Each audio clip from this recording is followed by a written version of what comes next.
సాధారణంగా రాజకీయ నాయకులు అంటే ప్రజల్లో ఎలా మమేకమైపోవాలి, ప్రజలతో ఎలా కలిసిపోవాలి, ఎప్పుడు ప్రజలతో కలిసే అవకాశం వస్తుందని చెప్పేసి ఆ అవకాశం కోసం ఎదురు చూస్తూ ఉంటారు. ఒకవేళ అధికారంలో ఉంటేనేమో మళ్ళీ అధికారంలోకి రావడానికి ప్రజలే కదా ఓట్లు వేయాల్సిందని చెప్పేసి ఆ వంకతో వాళ్ళ దగ్గరికి వెళ్ళడం, లేదంటేనేమో ఆ ప్రతిపక్షంలో ఉంటే మళ్ళీ అధికారంలోకి రావాలంటే ప్రజలే కదా ముఖ్యమని ఓట్ల కోసమైనా సరే ప్రజల దగ్గరికి వెళ్తుంటారు. కానీ జగన్మోహన్ రెడ్డి గారి శైలి మాత్రం ఇందుకు భిన్నంగా కనిపిస్తుంది. ఎప్పుడైతే ఆయన అధికారం చేపట్టాడు 2019 నుంచి 24 మధ్య ప్రజల మధ్యకి రాలేని పరిస్థితి. ఒకవేళ వచ్చినా పరదాలు కట్టుకొని పూర్తిగా ప్రజలకి, అసలు పార్టీ నాయకులకే కలిసిన దాఖలాలు లేవు. అటువంటిది ప్రజలతో ఇంకే విధంగా ఉన్నాడో అందరికి కూడా తెలిసిందే. అయితే ఇప్పుడు ప్రతిపక్షంలో ఉన్నాడు. ఇప్పుడు కూడా ఆయన సొంత నియోజకవర్గం, ఆయన పులివెందుల అడ్డాగా భావించే ఆ పులివెందుల్లోనే స్థానికంగా కార్యకర్తలను కలవడానికి విఐపి పాసులు అంటూ జారీ చేశారు.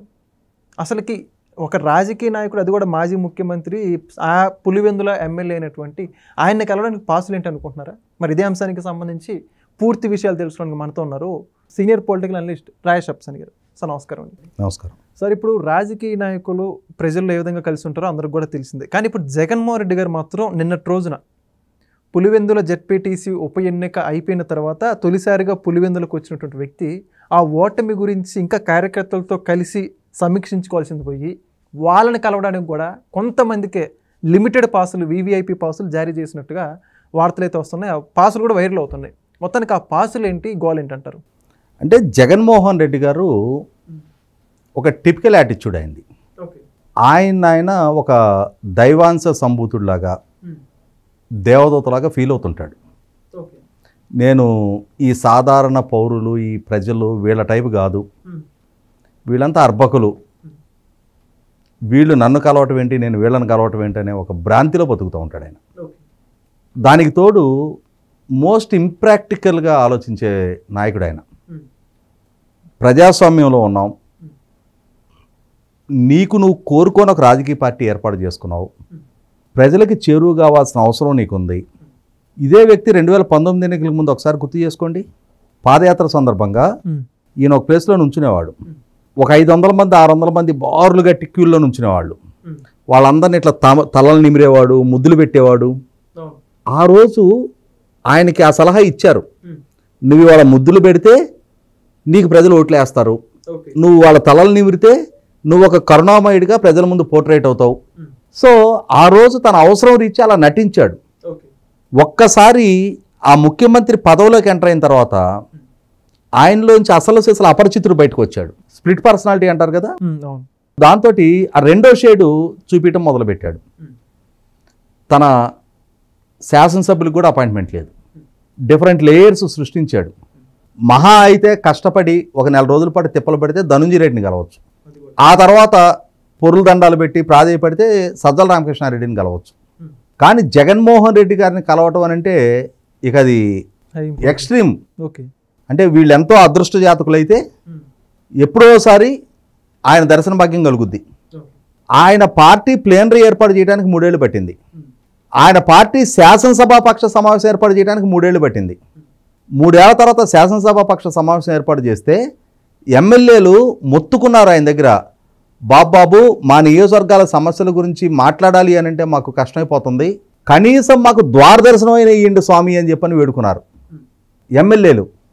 అట్లాంటిది వాళ్ళ పులివెందుల ప్రజలు వచ్చి కలుస్తానంటే ఆయన ఎందుకు కలుస్తాడు? ఆయన వాళ్ళ గోల్లోడు కొట్టిన నాగలి అనేది మర్చిపోతున్నాడు. మామూలుగా మనకి వెనకటి రోజుల్లో తీసేసిన తహసీల్దార్ అనేవాళ్ళు. తహసీల్దార్గా ఉన్నప్పుడు యమ పవర్ ఉంటుంది. తీసేసినా కూడా తీసేశారనేది రిలీజ్ అవ్వకుండా ఎక్కడరా బిళ్ళబంటరోతు అని చెప్పనే యాటిట్యూడ్ తోటి కొంతమంది ఉంటారు, అదే భ్రమల్లో. జగన్మోహన్ రెడ్డి కూడా నేను ఇప్పుడు ముఖ్యమంత్రిని కాదు, నాకు ఇప్పుడు జనంతో అవసరం ఉంది, జనాలకి ఇప్పుడు నాతో అవసరం లేదు, నేను వాళ్ళకి ఒక రేషన్ కార్డు కూడా ఇప్పించే స్టేజ్లో లేని ఇప్పుడు, అప్పుడేదో బటన్లు నొక్కే కానీ ఇప్పుడు రేపు మళ్ళీ ప్రజలు ఈవీఎం బటన్ నొక్కితేనే నాకు ఏదైనా హోదా దక్కుతుంది, ఇప్పుడు నా నుంచి వాళ్ళకేం ఒరగదనేది మర్చిపోయాడు. మర్చిపోయి ఇప్పుడు కూడా ఆనాడు ఏ విధంగా అయితే తుఫాన్లో రైతుల పంటలు దెబ్బతిన్నాయి, ఆ పంటలు దెబ్బతిన్న రైతులను పరామర్శించడానికి వెళ్ళాడు నెల్లూరు జిల్లాకి. రెడ్ కార్పెట్ వేసి ఒక డయాస్ ఏర్పాటు చేసి ఆ డయాస్ మీద ఈయన నిలబడితే ఒక బ్యారికేడ్ పెట్టి బ్యారికేడ్ అవతల ఇస్త్రీ బట్టలు వేపించే ఈ రైతులకి వాళ్ళ మెడల్లో గుర్తింపు కార్డులు వేస్తే వాళ్ళతో మాట్లాడొచ్చాడు వాళ్ళ రైతులు. ఇప్పుడు పులివెందుల ప్రజలను కలవడానికి వీవీఐపీ పాసులు పెట్టడం కాదు. ఏమంటున్నాడు, నేను ముఖ్యమంత్రిగా ఉన్ననాడు నాకు ఎంత భద్రతా సిబ్బంది ఉందో అంత భద్రతా సిబ్బంది కావాలంటున్నాడు. అయ్యా మాస్టరు, నువ్వు ప్రధాన ప్రతిపక్ష నాయకుడు కాదు, నువ్వు 4 నెంబర్ గేట్ నుంచి అసెంబ్లీలోకి నడిచి రావాలి అని అంటే వాళ్ళ ఎమ్మెల్యేలని ప్రభుత్వం దగ్గరికి రాయబారానికి పంపించి ప్రజలు నాకు ఆ హోదా ఇపోయినా పర్వాలేదు, నా కారు మాత్రం లోపల దాకా రానియండి ప్రాధేయపడ్డాడుగా. చంద్రబాబు గారు దయదలిచి సరే రాని మన కారు లోపలికి ఆల్ఫాబెటికల్ ఆర్డర్లో కాదండి, కాస్త జగన్మోహన్ రెడ్డి గారు ఫీల్ అవుతాడు, కాస్త ముందే ఆయన్ని ప్రమాణ స్వీకారం చేయించమని అప్లికేషన్ పెట్టించాడుగా. నీకేది దక్కిందో దానికి నువ్వెందుకు కన్ఫైన్ అయి ఉండవు? ఎందుకు నిన్ను నువ్వు చాలా ఎక్కువ ఊహించుకుంటున్నావు? నిన్నగాక మొన్న పులివెందుల జెడ్పీటీసీలో డిపాజిట్ రాలా నీ పార్టీకి. అక్కడ నీ శ్రేణులను కలవటానికి నువ్వు అంగలార్చుకొని వెళ్ళి శ్రేణులను కలవాలి. అరే బాబు, మా చరిత్ర చూడండి, 78 నుంచి మీరే మమ్మల్ని గెలిపిస్తూ వచ్చారు, ఏంటి మీకు నాకు మధ్య ఎక్కడ అంతరం పెరిగింది, ఎందుకు మీరు మా నుంచి దూరం జరిగా బీటెక్ పక్క వెళ్తున్నారు, మనం పరంపరం మళ్ళీ మనం కలిసి ఉందాం, ఏదనుంటే మనం మాట్లాడుకుందాం అని చెప్పని ప్రాధేయపడి బతిమలాడి వాళ్ళని దగ్గరికి చేర్చుకోవాలి. వాళ్ళు పిలిచినా పిలవకపోయినా కాకితో కబురందితే పలానాళ్ళ ఇంట్లో ఇవాళ వాళ్ళ పిల్లలకు ఓణీలు ఇస్తున్నారంట, వీళ్ళ పిల్లలకి ముక్కు గుట్టిస్తున్నారంట, వాళ్ళ పిల్లలకి చెవులు గుట్టిస్తున్నారంట అని చెప్పని కబురు తెలిస్తే కాకితో కబురందితే వెళ్ళిపోవాలి. ప్రాక్టికల్ పాలిటీషియన్ అయితే తన నుంచి దూరం జరిగిన ప్రజలను మళ్ళీ చేరువ చేసుకోవాలి అని అంటే ఆ విధంగా ఫ్లెక్సిబిలిటీ ప్రదర్శించాలి. కానీ జగన్మోహన్ రెడ్డి అతిశయము, అహంకారము, కన్నుమిన్ను కానీ కండకావరం అంటారు. తనని కలవటానికి వీవీఐపీ పాసులు ఇవ్వాలా? అసలు నేను కలుస్తుంది ఆవిడ ఇవ్వాలా? కడప ప్రజలకు తెలుసు, అన్నమయ్య ప్రాజెక్టు బ్రీచ్ అయితే నవంబర్ 19, 2021 ప్రాజెక్టు బ్రీచ్ అయితే డిసెంబర్ 2, 13 రోజుల తర్వాత ఆయన పరామర్శించడానికి వెళ్ళాడు. ముఖ్యమంత్రి హోదాలో ఉండే నువ్వేం ఉరకబెట్టలా వాళ్ళకి. ఇవాళ నువ్వు వాళ్ళనేదో తవ్వి తలకెత్తుకుంటావు అన్న ఆశలు వాళ్ళకి లేవు.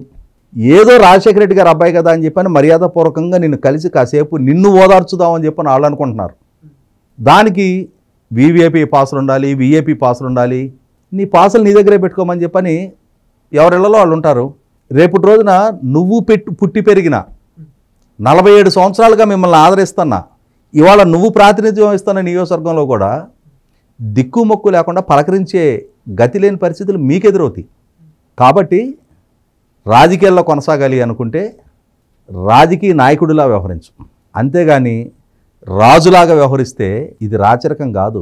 ప్రజలు ఇప్పటికే ఈ రాచరికపు పోకడల పట్ల విరక్తితో రాష్ట్రంలో 175 నియోజకవర్గాల్లో 164 చోట్ల ఓడించి కూడా ఏదో పోనీలే రాజశేఖర రెడ్డి గారు అబ్బాయి కదా అని చెప్పని మనం గెలిపించారు.